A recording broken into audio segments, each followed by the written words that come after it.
Follow 912 on the Wondery app or Amazon Music to binge all 7 episodes right now. Episode 3. Don't Hate Me Because I'm Beautiful. As far as state mottos go, Live Free or Die is undoubtedly the most bitchin'. It belongs to New Hampshire, lucky ducks, and in theory at least, the sentiment is sincere. In general, people don't really care who you are or what you do, as long as you're not bothering them. And it makes it sort of a unexpectedly tolerant place.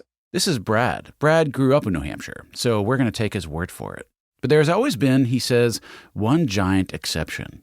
Oh, yeah. If you're not a Boston sports fan and you grow up in New Hampshire, I mean, they basically just leave you on the side of the hill to die. You know, it's not really a choice.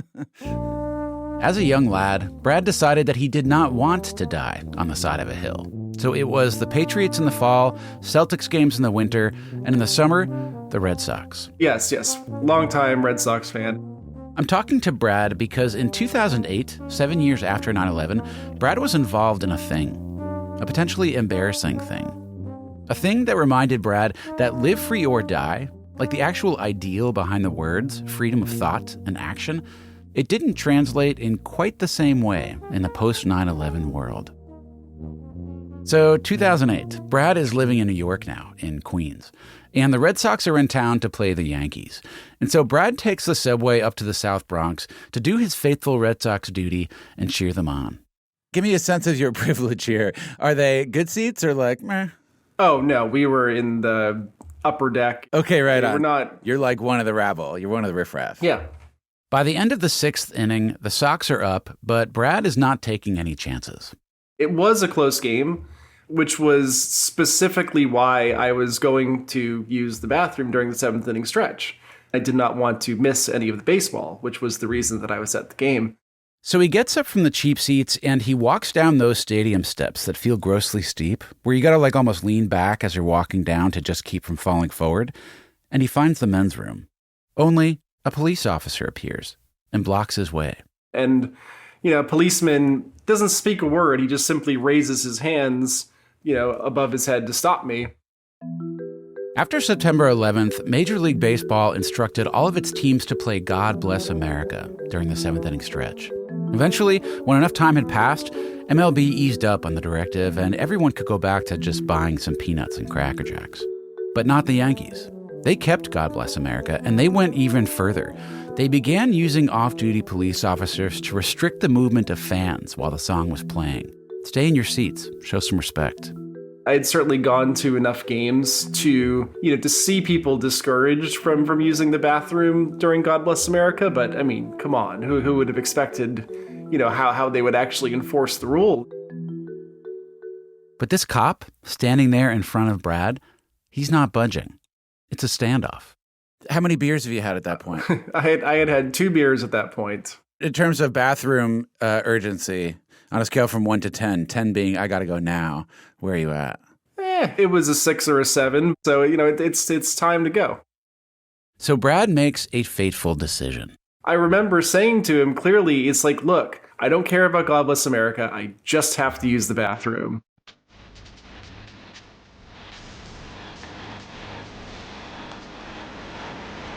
Brad, you should have held it.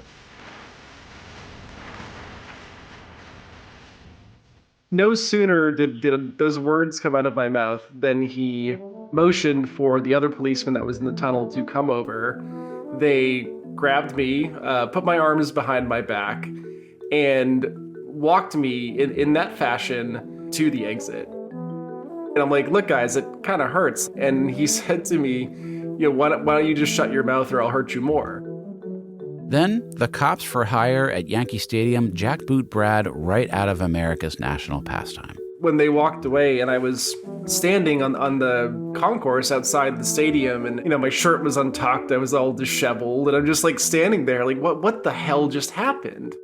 Brad stews and then decides what happened isn't just total bullshit, it's un-American. Forcing people to stand and listen to God Bless America when they've just gone to attend a baseball game is something that a totalitarian government would do. He reaches out to the New York Civil Liberties Union, and together they sue the Yankees and the NYPD. When it hits the daily news, the controversy gets folded into the city's 24-hour cycle of things to argue about with your cab driver. What is this guy's problem with God Bless America? I still had a home phone at the time, and I only got one death threat. Please tell me you still have that. One old message. Yeah, I really, I should come over to Astoria Boulevard if I can find the time and beat the piss out of you. You arrogant fuck. I'm going to the Met game tonight, and I'm going to be sure to post your phone number in all the men's bathrooms with a little caption of why it's up there. You should go the fuck home.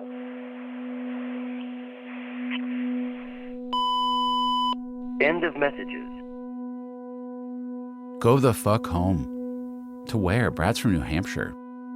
I was ready to laugh at that answering machine message.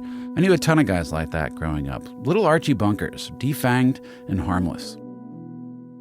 But now what I hear is just how steroidal patriotism had become after 9/11, and how violent the reaction could be when the American myth is threatened. From Pineapple Street Studios, Amazon Music, and Wondery, this is 912.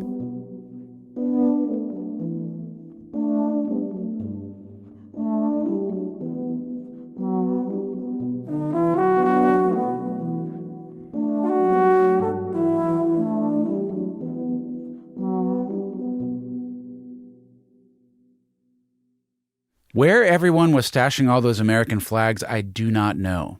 But within minutes of the towers falling, they are everywhere. Giant ones draped off of fire escapes, tiny ones taped to car antennas. Walmart reportedly sells 116,000 flags that day, more than twice that many the day after. Then, the Times prints a full-page flag graphic as an insert to the paper. So then those are taped to every, and I do mean every, New York storefront overnight, giving all that patriotism an additional synchronicity, like holding up a lighter at a concert. Solace in being one of many. It's that window of suspended cynicism, when something that happens in the culture still feels authentic and unstrained. With the flag waving, I'd say that window lasted 72 hours. About the same amount of time in which the word chuggy felt fresh. About as long as it takes for Hoda Kotb to get wind of something. And when that window closes, you just gotta run. Because the culture wants something from you. The system takes over. There's a photograph, for example, that was taken the day of on the smoking pile. You've seen it for sure. 3 firemen raising a flag right there among all that death. A real-life, the flag was still there gesture, in the blackest of moments. The next day, the picture is in every newspaper, and millions are moved by the power of it. Then, it starts to get duplicated, printed on t-shirts like concert swag. When we invade Afghanistan in October, it's reported that American fighters are leaving copies of that photo at the scenes of combat, right there with the bodies. A calling card. America was here. A few weeks later, at the first game of the World Series, firefighters from Phoenix, Arizona reenact that photo in real life, like a Christmas pageant for adults. By the time talk of invading Iraq begins in earnest in 2002, Madame Tussauds in Times Square unveils a life-size wax version of those 3 firefighters raising that flag, just down the hall from wax Whoopi Goldberg. Just give us a chance, world. America will squeeze the authenticity right out of anything. And then fill it with whatever meaning we want.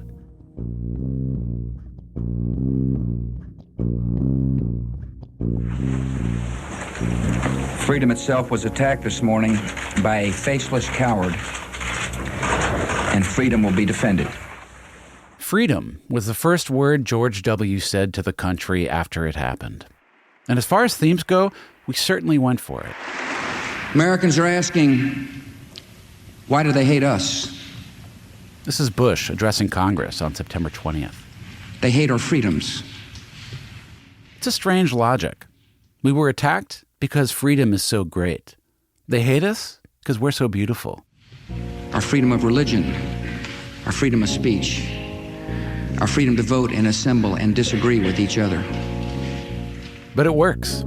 America is the greatest force for freedom the world's ever known. Because of our freedom, we will prevail. Fighting in this crusade for freedom. And everyone begins deploying it. A beacon of freedom that never has been, nor ever will be extinguished. We begin dropping the word freedom like Smurfs use the word Smurf. The freedom is freedom. What freedoms? It's freedom. It's called freedom. The invasion of Afghanistan, Operation Enduring Freedom. The invasion of Iraq, Operation Iraqi Freedom. When the French oppose Iraqi freedom, some diners begin selling burgers with a side of freedom fries. Even those flags that were printed in the newspaper that are now yellowing on every storefront window, look a little closer. It was paid for by Kmart with a tiny instruction that says, remove from newspaper, place in window, embrace freedom. Pretty soon, words like freedom or America, even the term 9/11 itself, just flash it like a badge and you can pretty much do whatever you want. The reason Congress has to ram through the Patriot Act, a once-in-a-generation restriction of civil liberties, protecting freedom. The reason for kicking Red Sox Brad out of that Yankees game, God bless America. In the name of freedom, we restrict freedoms. In the name of America, we go after Americans.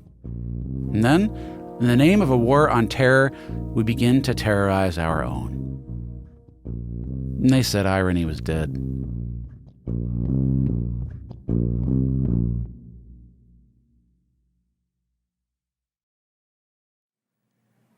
So, my name is Mohammed Razvi. I am a person who actually was raised in Brooklyn on food stamps and in the projects when it was known as the projects and not public housing. Mohammed Razvi came to the United States when he was 6. His mom and dad emigrated in '79 from Pakistan, welcomed by an immigration policy looking for talent from other countries. His mom was a young nurse at the time. They settled in Brooklyn. The only place Mohammed's dad could find work was at a pizza shop, while also moonlighting at night at another pizza shop. When my dad took me to the pizza place, he goes, "Dude, you got to try this pizza." I'm like, I looked at it, I was like, no way, I'm not touching this thing. But, ever since I had this slice, it never stopped. I love pizza. Eventually, his dad saved enough money and soaked up enough know-how to open his own place, a 24-hour grocery. And it was my dad's store and the mosque. Punjab Grocery. Punjab Grocery, right there. The store is on Coney Island Avenue. It was a Jewish and Italian neighborhood at the time. The business is mostly junk stores and antique dealers. So that's your dad's store, is the first store that on the block. was... That was Pakistani. Pakistani. It was just this store and the mosque. It's still there, still running. They sell Pakistani food and groceries and, Gatorade. Oh, this is the real deal. The bandsaw. When Mohammed was a kid, he would come after school to stock the shelves. The bandsaw he used to cut halal meat, it's still there. Bandsaw with the butcher? Oh, yeah, wow. yeah, that's where I cut my finger. I had like freaking 18 stitches. Yeah, I went... Thanks for making the noise for me. Thanks for telling me exactly what it sounded like. The store became a magnet for the new Pakistanis arriving in America. I'm going to show you the book, the famous book. Mohammed asked the guy manning the register to hand him an old notebook from under the counter. It's where his dad would scribble names and dollar amounts. Yeah, they come to him to ask him for everything. They did. He used to write down everyone's name, whoever needed a job, whoever had a job, everything. And a community grew around Punjab Groceries.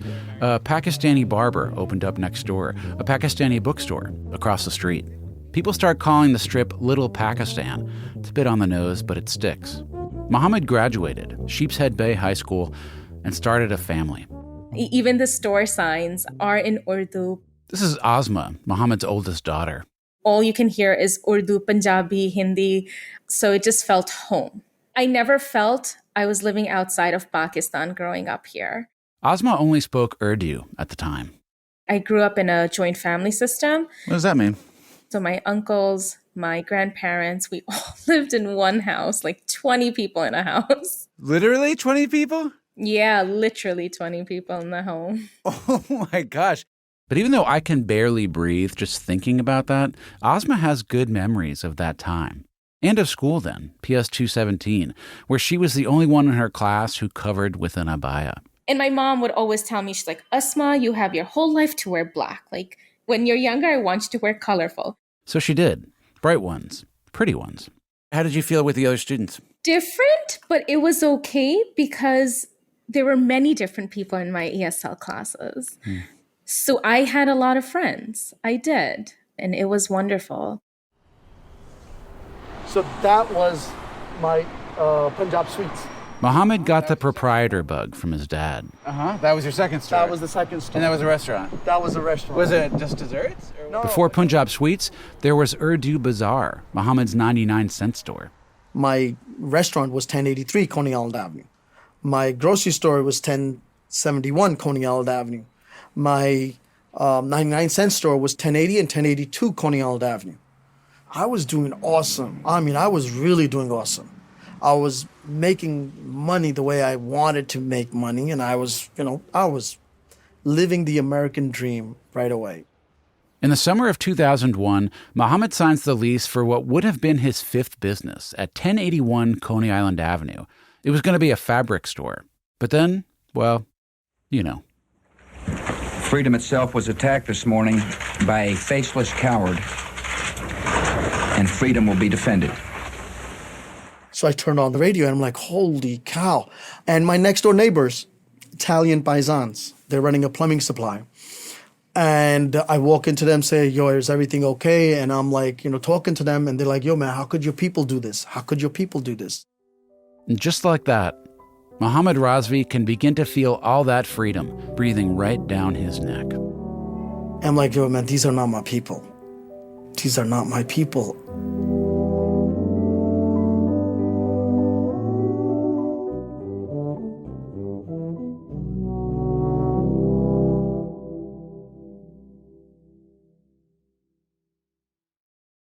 When you're in a low point, you might feel alone. But over 50% of Americans struggle with their mental health. It can be a drag to try to get out of your own head and ask for help, but we all need help sometimes. And asking for support when you need it is the first sign that you are stronger than you think. And Talkspace can help you do that. Talkspace makes it easy to connect with your licensed therapist on your schedule without having to wait weeks before your next appointment. Whether you're experiencing depression, anxiety, or other problems, Talkspace is the #1 online therapy platform to help you get through any issue. Thousands of licensed therapists are available for you to match with. Talkspace therapists are experts in dozens of specialties, including anxiety, depression, relationships, and more, to help you start feeling better. Start feeling better with a single message. Match with a licensed therapist when you go to Talkspace.com and get $100 off your first month with the promo code 912. That's NINETWELVE, 912. That's $100 off when you use code 912 at Talkspace.com. Everything was just changed. It was like it was as if I moved to a new country, is how I felt. Mohammed Razvi's daughter, Asma, was in 5th grade at the time. Didn't have many friends anymore. The only friends I had was probably, I think, 2 other Pakistanis in the school, but then our lunch schedules were different. So I didn't sit with anyone during lunchtime too. I remember there were some days where I'd just sit in the bathroom eating my lunch. Ostracized from the kids. Sitting in the science class, the kid behind me had cut my abaya. Like he literally just took some scissors. And cut the bottom, yeah. I didn't know what to do, and I was just crying. And she didn't get much better from the teachers. She had seen me cry. Like, I remember she saw me crying, but she didn't say anything. Then I spoke to her after class. I said that he cut my abaya, and then she said, these are the things that are going to happen, and you just have to face them. Muslims make an incredibly valuable contribution to our country. On September 14th, George W. stands with Muslim leaders to show his support. Muslims are doctors, lawyers, entrepreneurs, shopkeepers, moms and dads, and they need to be treated with respect. But that is just what's coming out of one side of America's mouth. The fight against terrorism is now the first and overriding priority of the Department of Justice. This is Attorney General John Ashcroft a few weeks later. Robert Kennedy's Justice Department, it is said, would arrest mobsters for spitting on the sidewalk if it would help in the battle against organized crime. It will be the policy of this Department of Justice to use the same aggressive arrest and detention tactics in the war against terror. Of course, with Kennedy, it was suspected mobsters who were the targets, not all Italians. But it becomes clear pretty quickly that suspected terrorists after 9/11 equals Muslims. Any and all. There was like a sweep. I mean, just this block radius, 500 people were rounded up easily within, I would say a couple of weeks, maybe a month. And people in Little Pakistan begin coming to Mohammed Razvi for help. People started going to the grocery store, the 99-cent store, the restaurant. My husband's picked up. What do I do? How can I help them? I can't find my husband. I can't find my son. I can't find my... As he's talking, Mohammed's rifling through his desk looking for something, and he unearths an old notebook, the kind that's meant to hold business cards. These were the cards that were left there. Oh, wow. Federal agents. Wow. Dozens of business cards left by feds on the doors of the people in Little Pakistan. On the back of one is handwritten, "Please call Robert Duffy ASAP. I need to ask you some questions." Yeah. And Mohammed's new full-time job becomes trying to track down the men who were picked up, being held in different jails in the area. I didn't know anything. I just started making phone calls. I just went everywhere, Yeah, my name is Mo Razvi. It's not Mohammed. Because every time I said Mohammed, it was like another brick wall. Mohammed who? Mohammed what? Mohammed, now going by Mo, puts his fabric store on hold. And he uses the space instead as a place for the locals to turn, where he can help them navigate a system that is turning on all of them. Other Pakistani business owners help him cover the costs. One is paying the rent, one is paying the electric bill. I'm like, I'll do the volunteer and it'll be okay. And then 6 months later, I'll open up my shop. It's wishful thinking. The administration turns the screw a little more. In this new war, our enemies' platoons infiltrate our borders, quietly blending in with visitors and tourists and students and workers. In June of 2002, the Attorney General announces that immigrant men over 16 must come in and register. If they are from one of 25 countries, 24 of those countries are majority Muslim. They will have to register at an INS office and simply verify that they are doing what they said they came to America to do and living where they said they would live. Pakistan is on the list. People who are from Pakistan and other countries had to register. And on the day of the deadline, I had over 1,000 people show up at my office that day. It's like a run on the bank, just trying to figure out what it means. What will happen? What should they do? I bit off more than I could chew, honestly. Of course, what dumb terrorist is going to go and register anyway? It is a ridiculous concept from the get-go. But panic over the program washes over Muslim communities, not just in Brooklyn, but in Houston, in San Francisco, all across the country. The deadline for Iranian males was December 16th of 2002. Michelle Taheripour is an immigration attorney in Los Angeles. And at the time, she was working with a lot of the Iranian community in the Tehrangeles neighborhood. Michelle's an Iranian immigrant herself. They said, come on in. You have to register. And they were very inviting. They're like, we just need to put you in the system. We're not going to, take you in. Just come and give us your information.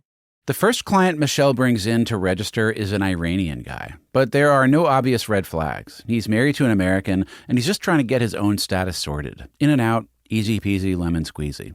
So he was very excited, nice tie, a lot of cologne, this and that. So we're sitting there 5 minutes, 10 minutes, 15 minutes, and I can feel there must be something wrong. An officer walks in and detains Michelle's client.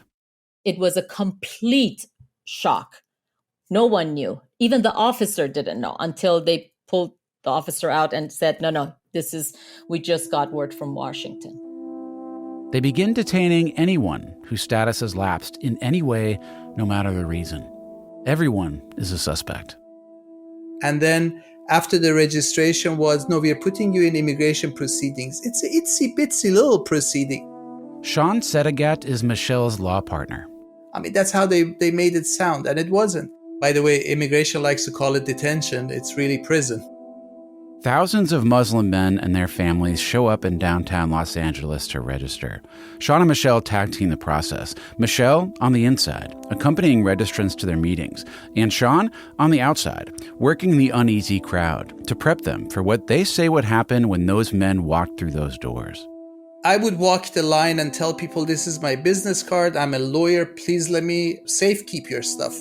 They had no idea that once they go inside, their driver's license would be taken and thrown into a huge bucket, and their passports would be taken and thrown in another bucket. Literally a bucket. Literally a bucket. And people didn't believe it. It becomes so chaotic that volunteers begin handing out numbers to the men as they go in and collect them as they come out. Whichever numbers are missing at the end of the day, those are the ones who got snared.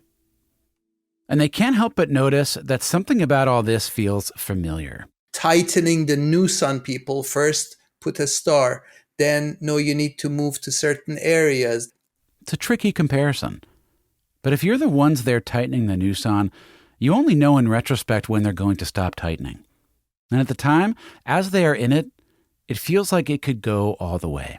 I sat in front of this guy and he's like, Mr. Harper, you don't recognize me? And I'm like, no. And see, I'm going to get emotional. His daughter was a classmate of my daughter's. And here was the dad. You know, it was just and he goes, do you remember, we were at the, at the field trip together, this and that. And here's this, this respectable businessman sitting there, not knowing when he's going to come out. And, his 6-year-old daughter goes to school with my kids. Yeah.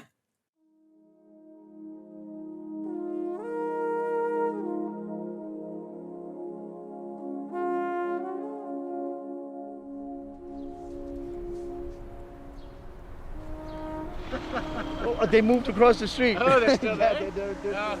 Back in Brooklyn, little Pakistan is gutted as immigrants flee to escape the crackdown. So this is where the barber shop was. Which one? This one over here. So it used to be right here. Right next door to your dad's. Literally next door. After special registration, when it started, one day he was here, the next day he was gone. And it was just empty? No. You still see the scissors, you see everything, the hair dryer, blow dryer, everything was on the table. He literally just left his stuff and just left with his family and kids. Where is he now? He's there, living the American dream in Canada.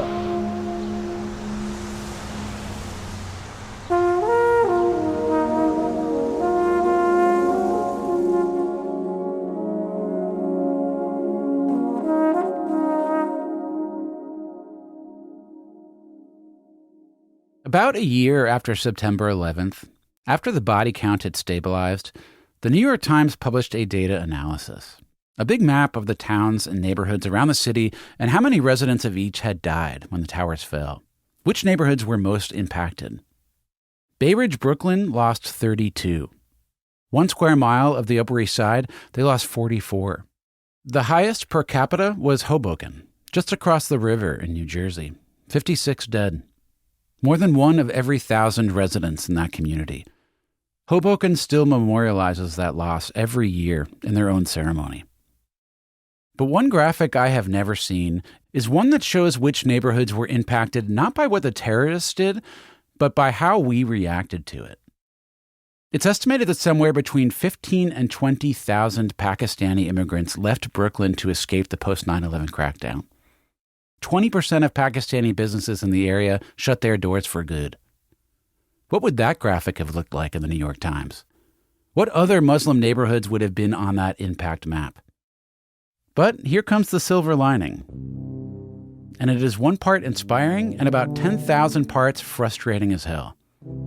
Just as the American ideals like freedom lost their meaning and became an excuse for repression in post-9/11 America, it was that very same sentiment, freedom reinvigorated, that became the way to fight it. That Muslim registration program, which resulted in 0 terror-related convictions, by the way. 0. The reason that program ended was precisely because of public pressure, the freedom to protest by American Muslims and their allies. Yeah, this isn't North Korea. We don't have to stand and worship the fearless leader when they tell us to. And when Red Sox Brad got kicked out of Yankee Stadium during God Bless America, it was his civil liberties that allowed him and the New York Civil Liberties Union to sue the Yankees and the NYPD. It's one little thing, but all those little things add up to something else over time. I mean, it takes years. It took over 20 years of this building warped patriotic sentiment that's permeated a large part of this country. They settle out of court, and when the next season begins, the Yankees have abandoned their God Bless America policy. We should feel good about that. There was an obvious infringement on freedom, but freedom gave us the recourse to fix it. And now, in America, you can pee whenever you want, practically. We are supposed to feel good about that, right?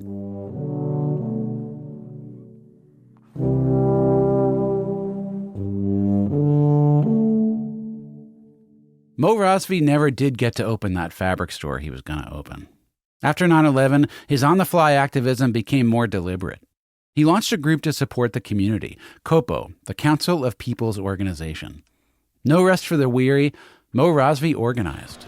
Oh, wow. Yeah, this is my food pantry extension, yeah. Wait, what is all this stuff? This is all COPO. This is my food pantry stuff. And 2 more buildings. They serve halal to anyone who wants it, but mostly the South Asian immigrant community. And now, the Uzbeks that have moved into the area as well. How many people does your food pantry serve? 15,000 a week. Wow. What is this space? This is my pre-K. So Mo turned his restaurant into a pre-K for local kids. we took over. This used to be my restaurant. Oh, this was Punjab Sweets? Yes, this used to be Punjab Sweets. I took it back. And the storefront that was going to be his fabric store is now his office. So this way, I just want to give you an idea. Oh, could you get a bigger flag next time? Oh my God. Behind his desk, an American flag is on the wall. It's impossibly big. It's at least 15 feet long. My other flag is the size of the building. Where? So it goes on 9/11 and 4th of July. It's going to be hung. And you just hang it out front, like straight outside the down, building, literally. like drop it in front of the It's windows. in the building. Literally, it's that big. So there's no mistaking. No. I want people to, really get an understanding. Is there a Pakistani flag around here? There is. Like, I'm just curious. You have this is like so. Oh yes, here. But it's like in a box. I mean, don't tell Pakistan, but it's just crumpled up in a big box of crap by the door. I just think that's interesting that like you're sitting. Oh yeah. Yeah, the American flag is the one that. Oh, of course, come on. Yeah. That's. I don't know, man. I just feel like I'd be more bitter than you. I'm being serious. But then I wouldn't be able to make the changes that I need to. Yeah. I find it strangely frustrating that he would be put through the ringer like he was, and yet still be legitimately patriotic. Sir, I'm not. I don't want to belabor this point. I just think I'm surprised that, like, you're. Of all the people I've talked to in the past year, you're one of the most optimistic about America and the American dream, as if it even exists anymore. Oh, it does. Oh, believe me, it does. Yeah, I'm living the American dream. Living the American dream. My kids and my grandkids, I don't want them to be afraid. This is their country. My dad knows I'm not going back to Pakistan. This is my country. It's a pleasure. Thank you so much. Oh, thank you so much for your time. Please let me know. On our way out, like any good Brooklynite with a little hustle in him, Mo Razvi hands us his business card. So, there you go. It says Muhammad Razvi now. Yeah, changed it. Yeah? When did you change it back? I realized people started calling me Mo so much, and I'm like, they need to know I'm Muhammad now.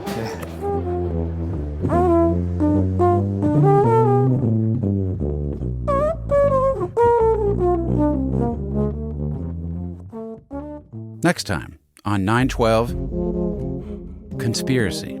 First of all, I don't fucking know what happened on 9/11. Second of all, I made it clear to you that I'm not doing this interview to have another one of those conversations that make me feel like I'm still in 2006. People have said to me, you can't be rational when you're angry. Anger is what sustained me through a solid year and a half.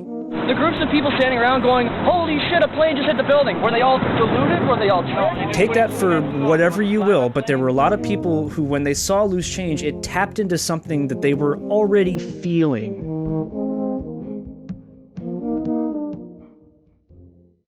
What a difference a day made. 9/12 is produced by Courtney Harrell. Our associate producer is Natalie Brennan. Our researcher is Jessica Lessenhop. Our senior producer is Henry Milofsky. Joel Lovell and Maddie Sprung-Kaiser are our editors. Production assistance and research by Maria Alexa Kavanaugh. Fact-checking by Sarah Ivry. Original music by Daniel Herskadal, with Espen Berg on piano and Jakob Jansson on drums. Music licensing by Dan Kanishkawi. 912 is written and executive produced by me. I'm Dan Taberski. Jenna Weiss-Berman and Max Linsky are the executive producers of Pineapple Street. For Amazon Music, our executive producer is Morgan Jones. Marshall Louis is the executive producer from Wondery. The next episode of 912 is available right now, or you can binge all 7 episodes on Amazon Music or with Wondery Plus.